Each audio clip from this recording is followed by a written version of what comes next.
Hello everyone, welcome to another episode of Energy Inside Motion. I'm here today with my guest, George Hadley. So George, if you'd like to tell the audience a little bit about yourself. So I'm a promoter. I've been a promoter in Birmingham for about 10 years. Started in 2015. And run a brand called Cellar from Tropicana. Used to be the head promoter at Hockley Social Club and Digbeth Dining Club. But yeah, 10 years of Cellar and yeah. I was about to say Brum Tropicana then, but I don't think I'm going to bring that back. Okay. But, yeah. So, whereabouts did you grow up? So I'm from King's Standing, North Birmingham. I think for me, I don't really feel like there was a lot musically going on or event-wise. It's not very, I don't know, I feel like I'm going to give it a bad name, but it's not necessarily like a creative place. My family come from like all builders, bricklayers. So I think that was sort of the career that my life was kind of heading down, but it just never really appealed to me. Although I'm still doing little bits and bobs in that area of work. I've always been massively into music. My granddad on my mum's side, he was called the president of a working men's club in King's Standing, where he was booking bands and shaking everyone's hand and sort of, he was partying pretty much. And he'd done that up until flipping in his 70s. So I think what I do is I get a lot of that from him. I was brought up around that environment and it was fun. So, how much of an impact did your family have on your creative journey? Massively into music, my parents were. I just remember in the 90s and early noughties being surrounded by CDs upon CDs of all different types of music and so many interesting characters as well, especially from probably from like raving. A lot of people who, we used to sort of go to the pub quite a lot, and I'd be like the kid who's sort of sitting there playing football with another kid, and there was just a lot of interesting characters who had a lot of interest in going out, different music, clothes, football. So yeah, there was always a lot of influence around music. What were some of the different types of music that you grew up on?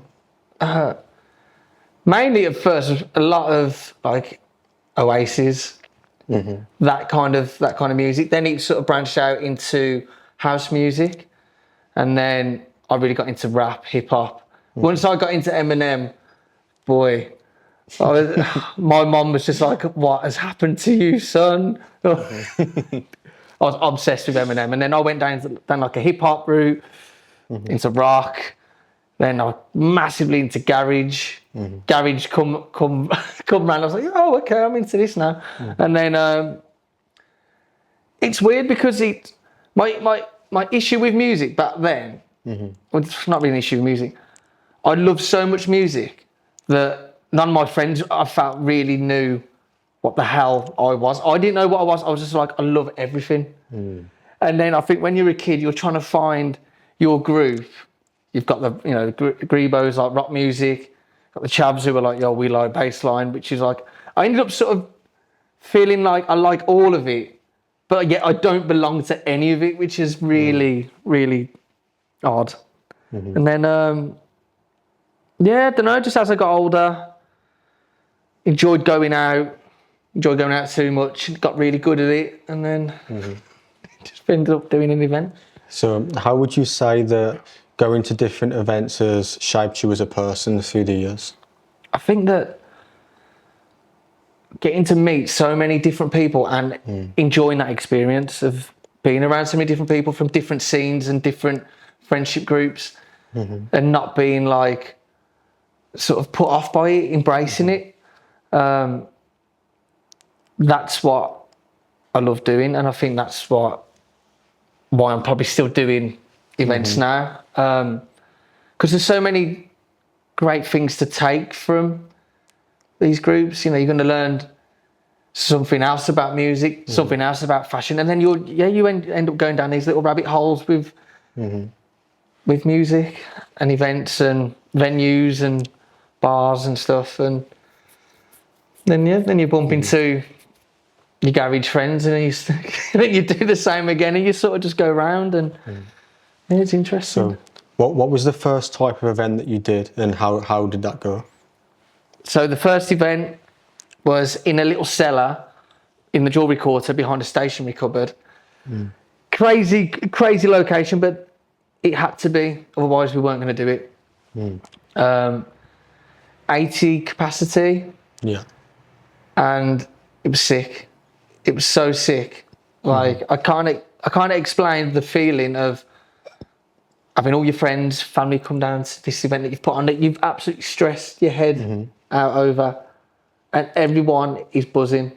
And there's a lot of different people from, you know, all getting to know each other in this intimate space. There's people from my work who I wouldn't necessarily feel like would go to an event like what I've put on. And then, everyone just mingling, having a good time, and then giving you feedback at the event, saying like, yo, this is sick, you need to do more. And it sort of just creates this little monster that you've got to go and take on the world now. So what inspired you to do that first event? Went to a festival in Croatia called Outlook Festival. We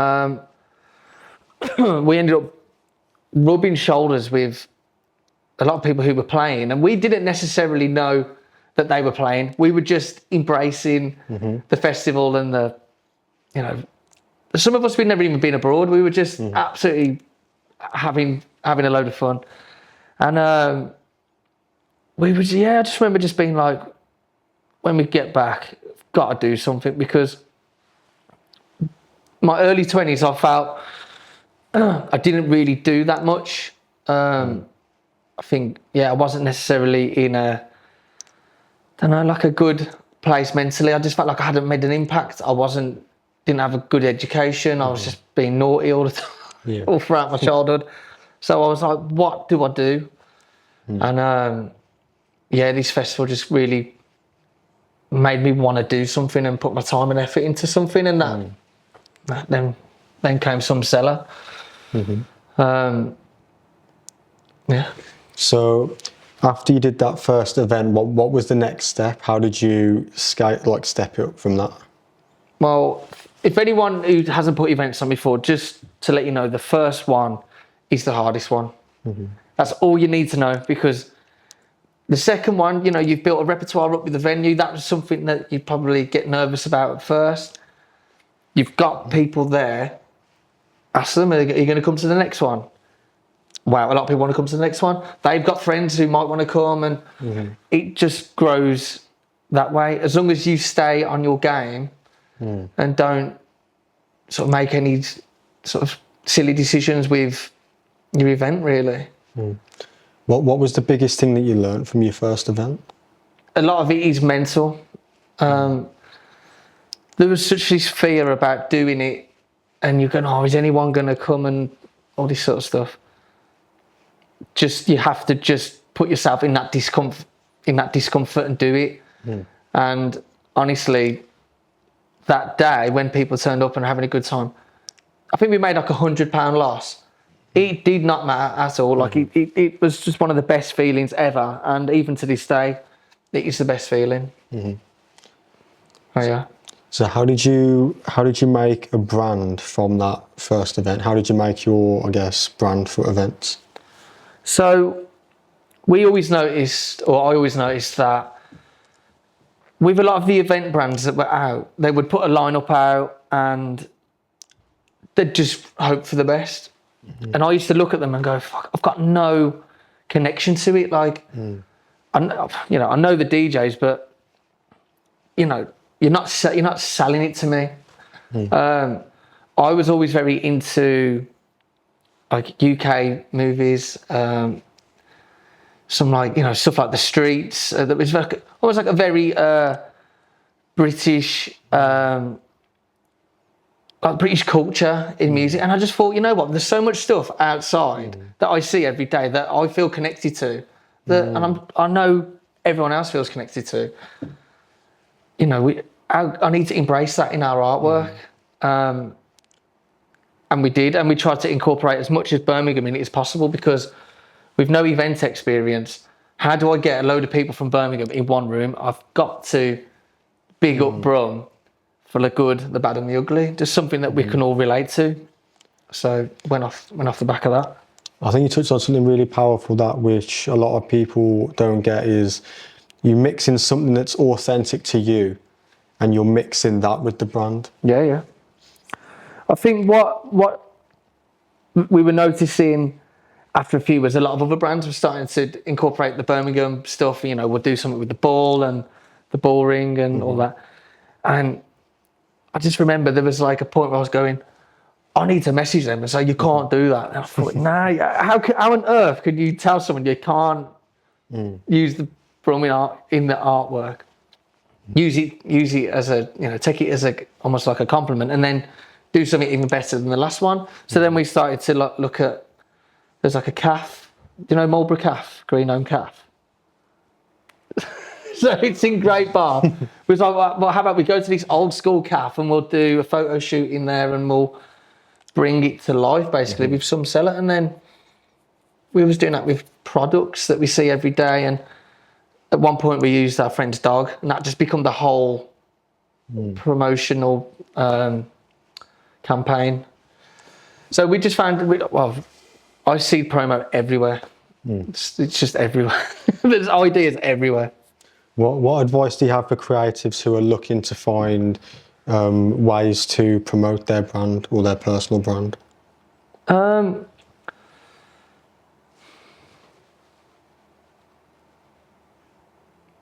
tell you something that I do. I also don't want to say this because I'm giving away my thing, but like, especially in these times now, and to be fair, it's been like it for a while, but like picking up on people's what pisses people off and what they're moaning about. Like, I did an event called Make Digbeth Shit Again. Yeah. And this was after COVID, and everyone's going, oh, Digbeth's changed. But, you know, everyone's putting events out, hoping for the best. And I thought, you know what, I've got to just make this whole thing about Digbeth being shit. And I'm not telling people why it is. I'm leaving it all down to them to think about. So, yeah, I'd say pick up on what's relevant and run with that, and just try and create some noise off the back of that, really. So what was one of the obstacles that you faced and you were able to overcome? We had to go through so many different venues, which hasn't necessarily been a bad thing. We've done the event's done well at every venue it's gone to. I think really wanting to work somewhere and then closing the door on it's quite a weird thing, man. Because you build up these connections with venues, but you know within yourself if it's the right venue for you. And if we're doing well at that venue and they've made money behind the bar, they want to keep you, but you have to have that sort of difficult sort of conversation that we're going to move on. Yeah. But you know, we've returned back to the perfect spot, which is the rainbow. So. So how have you managed to build connections with different creatives and people in Birmingham? When I first started, I was obsessed with just who's doing stuff, who's pulling the strings behind the scenes. And then basically I would go out and I'd kind of dare myself to go and reach out to these people. And some of the stuff, like I remember asking a particular promoter if I could have guest lists to their event, and they've said no. But I'd been networking in London before with the main headliner. I go, well, it's fine, I'll come on their guest list then. It was just like, this guy, man. Like I knew I would. I just knew that I had to sort of make an impact with whether it was with agents, whether it was with DJs, whether it was, you know, we didn't necessarily have influencers then, but people who were really got big friendship groups and having fun with it. It wasn't really being serious. Like once it got to a point where people had heard about the brand, it's like, God, I don't even have to try and sell it. I don't even have to. Yeah. What do you think it is about some Cellar that is unique and separates it from other event brands in the Birmingham scene? I think what we've tried to do is we try to do it some Cellar way, really, which is it's not clean cut. It's a bit messy. It's been a bit chaotic. It's brought a lot of people on the journey with us. So, you know, I try and incorporate promotion from people who I find important with our brand, who might just come and party with their friends. But I said at the Rinse FM show towards the end, I'm like, I couldn't do it without you. Well, you know, with these certain people, and I'd try and get them on some kind of promo video and just really try and bring people in on the journey. And I think by doing that, by doing what we've done with the artwork ideas, incorporating Brum, it finds the right people, and also try and celebrate those people as well. What do you think the importance of having a good team around you is as a creative? Tough one. It's just me. We had a guy called Olive Courter who did our artwork, and he was the missing piece. He was great. I got him back to do the 10th birthday artwork, so that's been really nice. I think what happened in the early days was there was a team. It got to probably COVID, and then just a lot of people's lives changed on our side.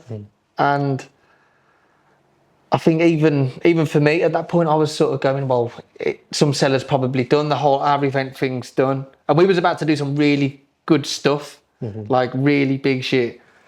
And I thought, as it got potential to sort of come back, and I sort of fly the flag with it, and it has, thankfully. What do you think the greatest Some Cellar event is that you've done? That Rinse FM one was special. The last one was, every time I think about that, I get really happy. I don't know if it's because I'm getting older. I sort of look at events differently. I'm like, it feels like a milestone.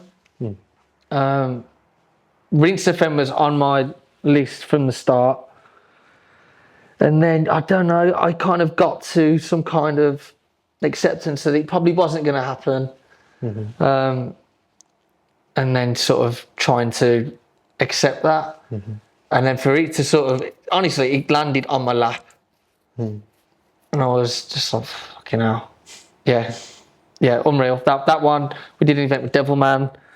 That was fun. That was chaos. In a good way, and in every way. But Rinse FM, the most recent one, yeah. So can you tell the audience, like, in what capacity do you work with Rinse FM? What's your sort of role with them? So for me, I didn't have to do that much for this one. It kind of came in as it kind of come from a friend, really. They had a connection through Rinse FM, and he said, listen, if there's anyone who can, I'm going to blow my own trumpet, if there's anyone who can sort of sell this show and put it on, it's you, so do you want to do it? Said yeah. But usually I would be involved massively on the emails, so taking it all in, agents, all this. I didn't have to do that, bro. But that was something I would have done a long time ago. I would have done lots of the agent emails and stuff, but I didn't have to do it for this. Something I wanted to ask is how do you attain balance in what you do, or how do you sort of manage the different things that you do? It's quite difficult, I'd say, because especially now I'm doing like a backing construction. So my work starts basically. I think about the event all day, every day. But the issue I've got is I'm not focusing on the task that's in front of me. So, and then before, when I was at Hockley Social Club, all I was doing was events. I was almost in event overload. So I'm like trying to find this balance. But now it's get to a point where if you don't want to do something, you know, you don't have to do it. It's good to say no to things as well. That was something that I was told at the very start, because, and this is a tip for any young promoters out there, if you say yes to a lot of different collaborations and all this sort of stuff, unfortunately you're going to saturate your crowd. You know, your crowd are loyal to you. If you do an event every 3 weeks, there's going to be times where they're going to go, no, I haven't saw my nan for a while. It's really important. These things you got to pick up on. So it's good to sort of almost not do too much, and then it gives you a bit of breathing space, a bit of time to adjust, think about how the event went, look at the right dates, because it's easy to rush into stuff, especially when you're feeling buzzing off an event. When's the next one? Let's do the next one. And that's always the one that catches you out. And you go, okay, now where is everyone? The room's only half full. So, yeah, it's good to sort of make people just wait a little bit. But in terms of balance, I have to sort of, I'm working as I go. How would you say like your personal life combines with like your work life? Or how does it impact it? Promoting, it's been great. My mum and dad have been very supportive. In terms of probably in my relationship and probably past relationships, they get to see that it can be a bit of a struggle. You know, I can go on these really sort of, not like a mood swing, but like I can really overthink. I think because when you're, I don't know what the phrase is. It's like you've got this cloud over you that you've got an event coming up, and people are going to turn up. Honestly, ask myself so many different questions that you don't have the answers to. It can become quite overwhelming, and my missus has saw me get quite. Can get quite depressed with stuff. Why is no one buying tickets? And then you start to think, oh, maybe everyone's had enough of the brand. Maybe it's over. I actually wrote, and I shouldn't even say this. I wrote some Cellar retirement note speech thing the other day, honestly. And then 2 days later, we sold a load of tickets. I'm like, well, why have I just done that? Like, that's how it can sort of be. Like, it's literally like a roller coaster. And weirdly, like, I'm a lot better at managing it now because I understand the ticket trends. But some days, yeah, it can get you quite down. But it shouldn't do, because all the events over the last 10 years have been really good. So it's just a process. It can be quite overwhelming. What advice do you have for creatives who perhaps do overthink in what they're doing? How do they overcome that? How do you? It's a good question. It's took me a long time. I think understand the ticket trends. Don't overwhelm your crowd or the people that you want to come to your event, because that. I see some brands do it now, and it's so difficult because they've got such a good thing going on. But you know, people have plans and they can't commit to every event. You know, you can't grow your event if you're gonna almost weirdly, like, I don't want to say kill them off, but like burn them out in a way. So yeah, I think give yourself enough time to for your event. I tend to say the shortest I would wait for my event is 6 weeks, and that's probably not healthy. 8 weeks is probably more convenient. So yeah, maybe that. Okay. So how did you get into doing content creation for yourself and for your brand? I think when in the past at the events, some of the videos that we'll get are better if we just film it there and then than getting like a really good videographer in who's edited it really well. Unfortunately, I'm sorry, videographers. So a lot of the stuff has been quite raw. There has been some really good video collaborations with people as well, to be fair. We've had some really good photographers that have come down. I am looking to try and do some kind of animation. I'm trying to do a lot of silly stuff as well. But try and go down a different road. A lot of stuff back in the day would be like our resident DJ. Some of them are really funny, and they don't even know they're funny. So you just film them, just like, especially if they're hungover. Like we've done an event in Liverpool, and it's coming back in the car, and you'll know this. You know the Scott Arms. We're all like dying with the worst hangover ever, and I decided to film a pal, and he's like looking out the window, and he's just going, "Oh, we're back in the fucking shithole, man." But that was just enough for it to be. It just picks up the vibe that we've just done this massive sick event in Liverpool, but no matter what, we absolutely feel like shit, and the weather's crap outside, and we just want to get to bed, man. So yeah, there's loads of like little things we've picked up off people who just come to the events. A lot of silly stuff. There's a lot of stuff in Digbeth that you could just film anyway. There's a lot of people in town who literally they are content. You know what I mean? So what was it like doing events in different areas compared to Birmingham? We've done a few. We've done one in Reading, weirdly. Bristol has been very fun, but I've always nearly died in Bristol every time because that place is a party place. So there was the one in this tower block thing. It was sick. Load of MCs. It was like something from back in the day. It was so good. And I remember I come downstairs outside to get some cool air, and there's this like residents who are going, "Can you believe there's people in there throwing a party? Can you believe people have got work in the morning?" I'm going, no, it's outrageous. Can't believe it. Anyway, it got to about like 5 a.m, and my pals are going, "We're going now." What are you doing? And I was like, "Well, I'm staying."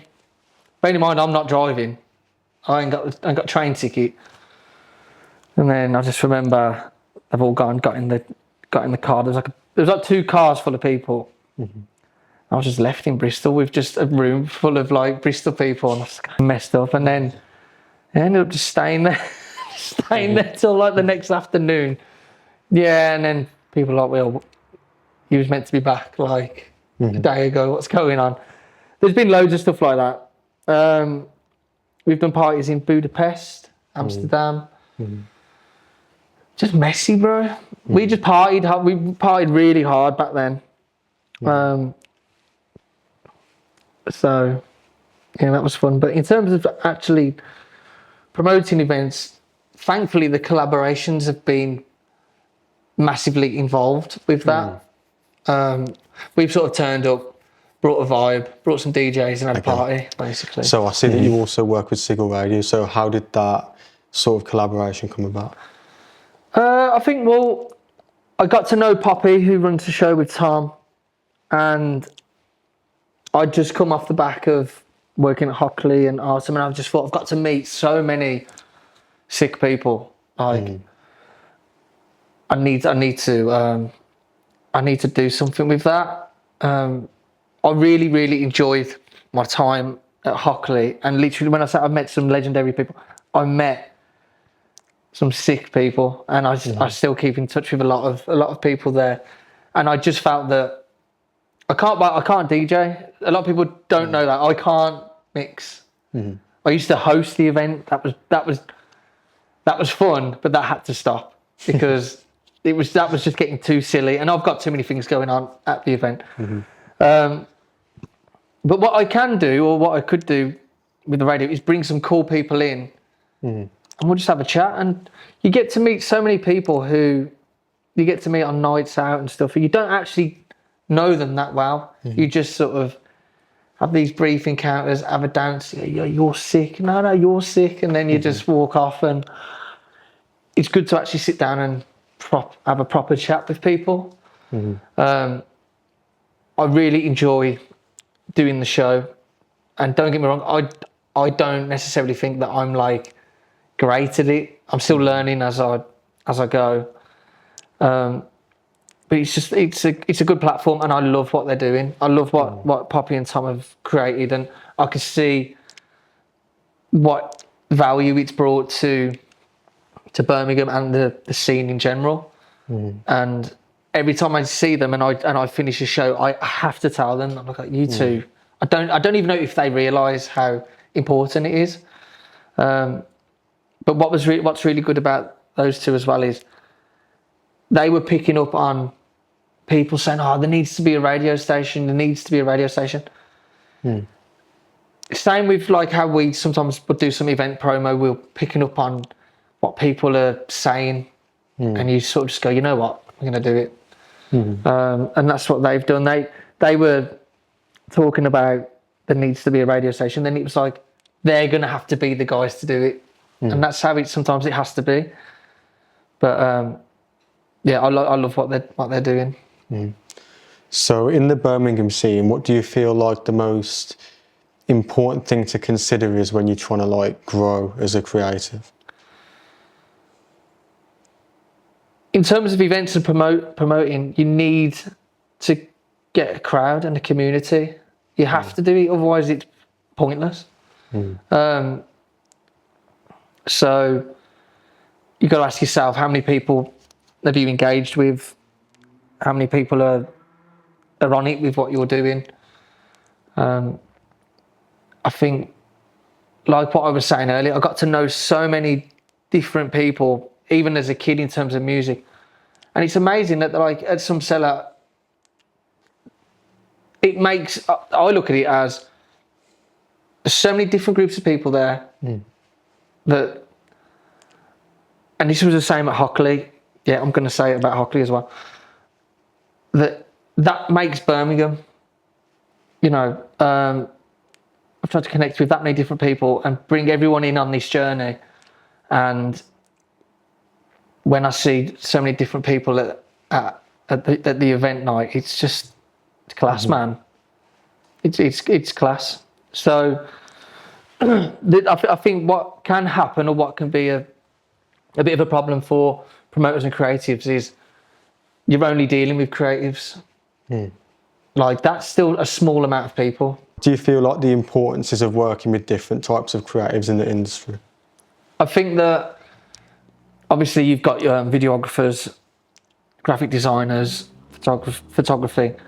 You do your research on these people, and you will know deep down what suits your brand. Whether it's like film pictures, is it digital, VHS style with film. That's really important. There's so many cool people who are doing great stuff, who are also connected with other groups of people as well. So, it's definitely good to get these people on board, these different creatives. But what I wanted to say as well was, it's so important as a promoter or a creative or event organizer that you have to reach out to as many people as possible.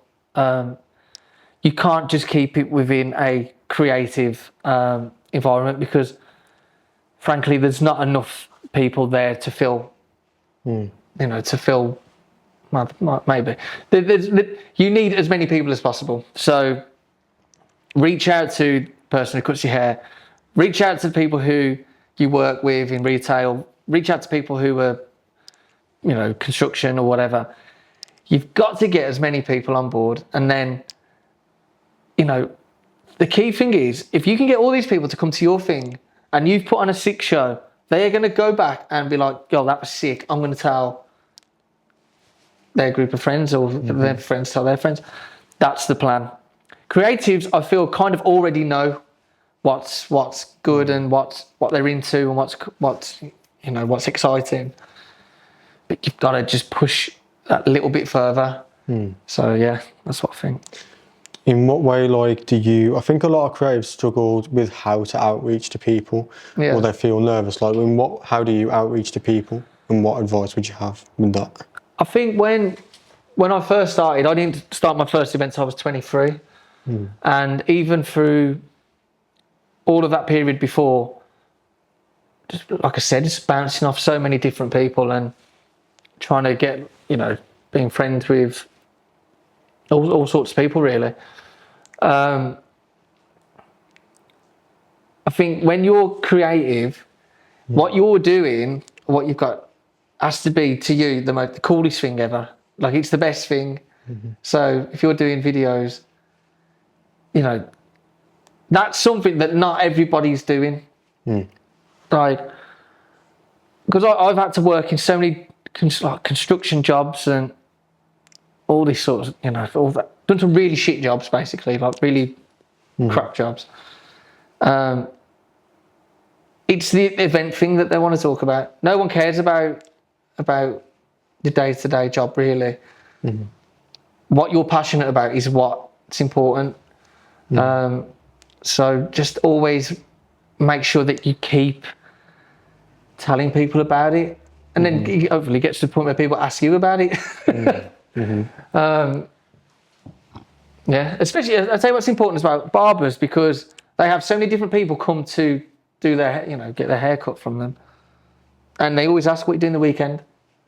So very important one to keep your barber sweet. So as a creative, how do you want to impact people with your brand? What is the main impact you want to leave on people? Some Cellar is, no matter what, it's like a cult classic. It'll never be this 2,000 people thing. And I don't want it to be that. I want it to be the right people come to the, I think it's the coolest event. Come to the coolest event, intimate vibes, to the right people. I get to know probably about 80% of the people who come through the door, and I will give them, you know, I do the door basically. So I will give whoever comes in the best 10 seconds. I'll make them feel comfortable. I'll say, really like your jacket, where'd you get that from? Or, you know, it's so good to see you, I'm so glad you're here. Trying to build up a good repertoire. I want it to be just something that brought Birmingham together, because, you know, a lot of different pockets of communities and events that sort of, I don't know, sort of like look after themselves. I want to do the event that brings everyone together and everyone gets on, everyone's sweet. And I feel so lucky and grateful that is happening.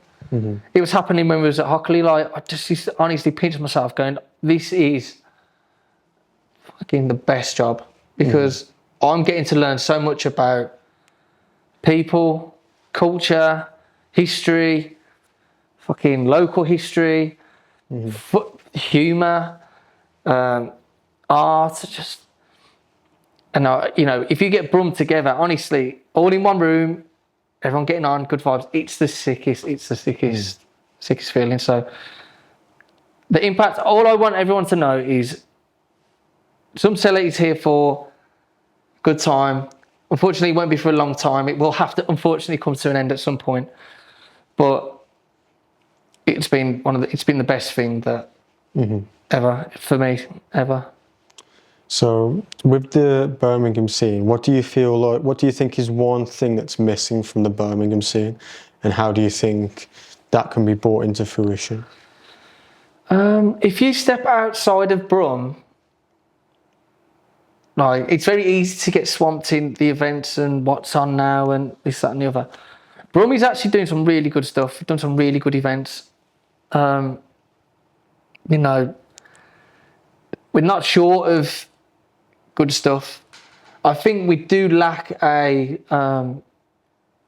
bit of, not necessarily like self-belief, but bigging ourselves up. I don't necessarily big myself up, and my missus saying like, you've done so much. I go, oh, I just don't know how to do it. Like I get quite embarrassed trying to like be like, oh, this is sick. I think that Brum's always missed like an industry of some kind, something to sort of reach to.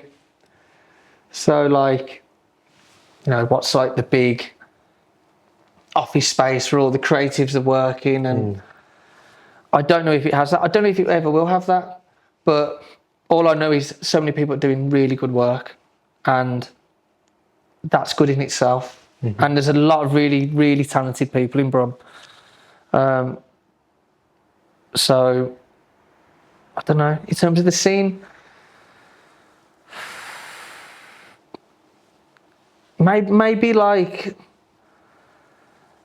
I'll tell you what I think Brum lacks. Brum lacks probably some people who are better switched on in terms of, like, we just need more safe people, really. Because, like, you can go to some events and you go, fucking hell, this is a real mood shift. This ain't fun. This isn't a good vibe. So we need to just, whatever, we need to get better people with better vibes coming to events. And that's not saying that every event's bad vibes, but I just think that there could be more of that. There could be more good vibes. Yeah, and so do you think there needs to be more people who have that mix between the creative side and the business side?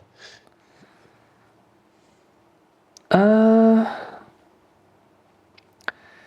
a tough one, you know. That's a tough question because it can you can feel compromised with stuff. I think, thankfully, for me, we're in a position where if I don't want to do it, I'm not going to do it. I kind of like being in control of what I'm doing, because then at least if it's something's my balls up, then it's on me.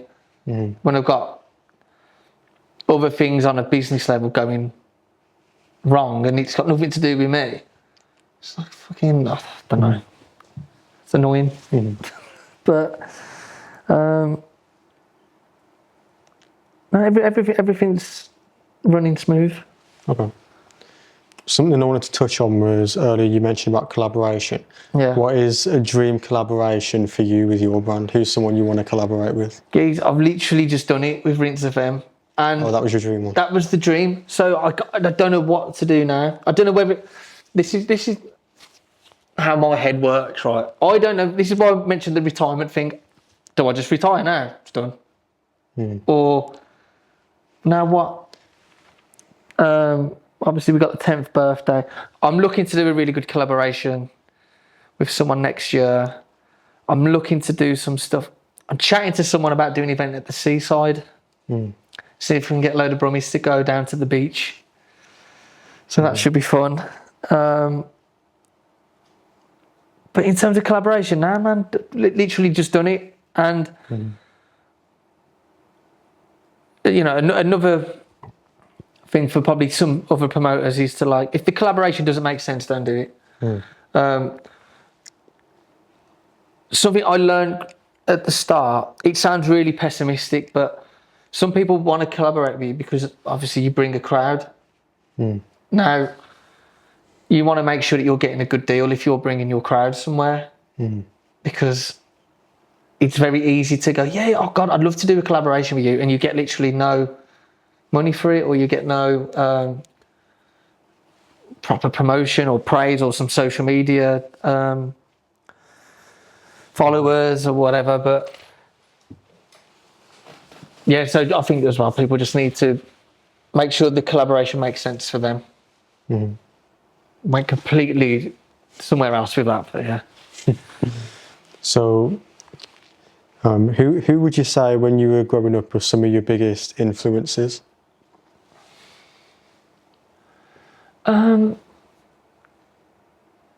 A lot of like, no, it sounds mad. Like I love punk. I was brought up around a lot of punk as well, punk music, ska music. My mum and dad were like, how can I put it? They were like punks when they were younger. Then they were mods. And I got to see so many different cultures and trends and fashion and all this. And like, to influence from just like a lot of normal people, man. I'm trying to think. It's a tough one, you know. I'll big up. I'll big up someone. Guy I was working with at Hockley, Andy Milford. He's the first person I've ever been in a environment to do with events and you know, let's say event industry and creativity and whatever, that really like got me, because I'm quite like, I realise that I've got, like I said, I come from doing building and all this and constantly driving myself mad, saying like, fucking, what am I doing? This is not for me.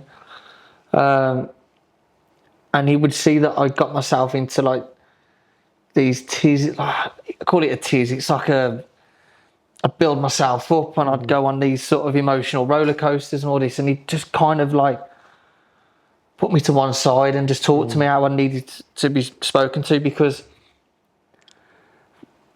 there's times with events and creativity where I think if you have the wrong person around you, it can really sort of damage what it is that you're doing. People can throw fuel on your fire or completely put it out. Oh, if it's doing you already so much, why don't you fucking just stop then? And stuff like that. And you go, oh, maybe I'll stop.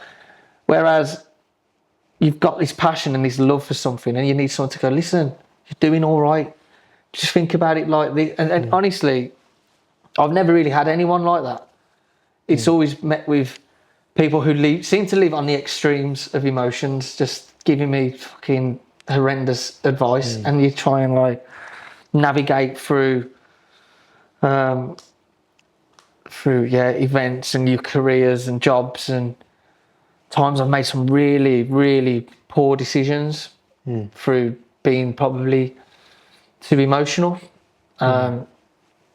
So I think for me, Andy was great because he would just sort of just calm me down.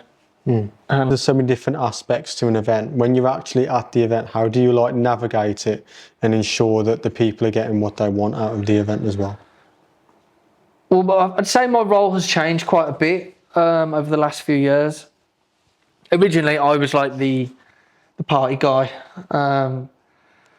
So basically just going around, getting the vibe going, making sure everyone's having a good time, having a laugh with everyone. And this is why I enjoy doing the door now, because I get a chance to interact with people, only for a short period.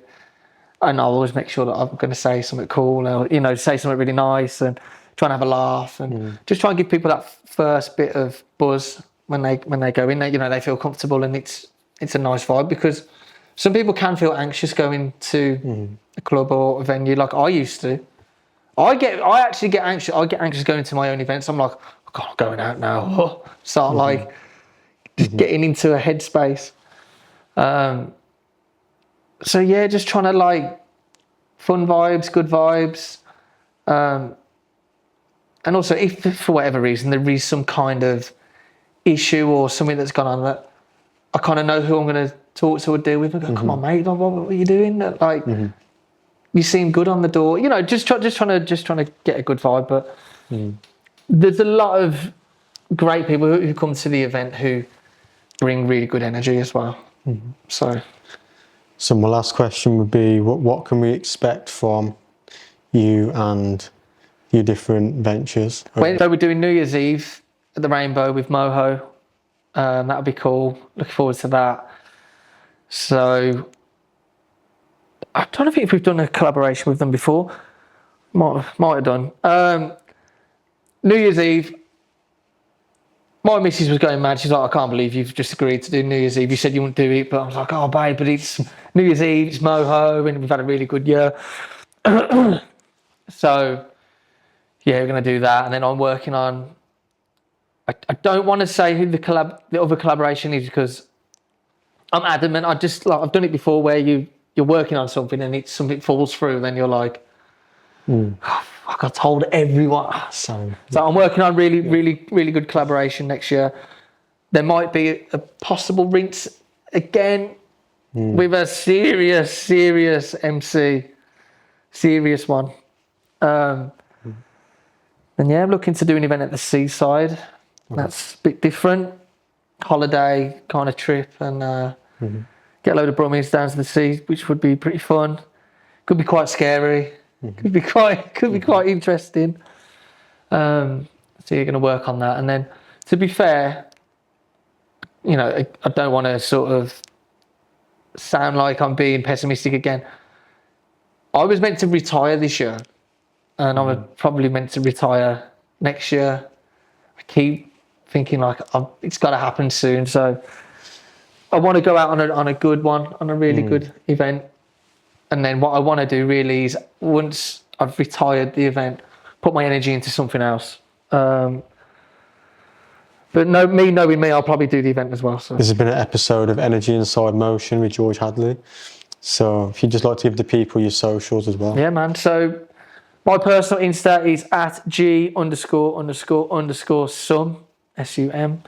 And the event brand is some Cellar. So give that a follow. I'm trying to get 8,000 followers before the end of the year. We're on 7,780, something like that. That's my little target. I want to get 8,000. So follow us up. We'll follow you back. You know, when people unfollowed, and they follow, I don't know whether to do that now because I feel like that would be like, I've followed people for so long. If I just suddenly just remove, Same with mine. Man. All I think is that it looks good, but Shows you're connected. yeah, man. Same with my personal Insta. Really, so many people who I've met, and you know, people want to try and look sick on Insta. I follow 200 people, and I've got 6,000 followers. That's raving on the people you've unfollowed. They don't even know yet. They haven't checked your account, and they're gonna be pissed off when they check. So yeah, follow me up, man. I'd like some more followers. That'd be nice. You'll definitely get that. Yeah, man. Big up. Yeah, man. So yeah, thank you very much for watching. Stay tuned.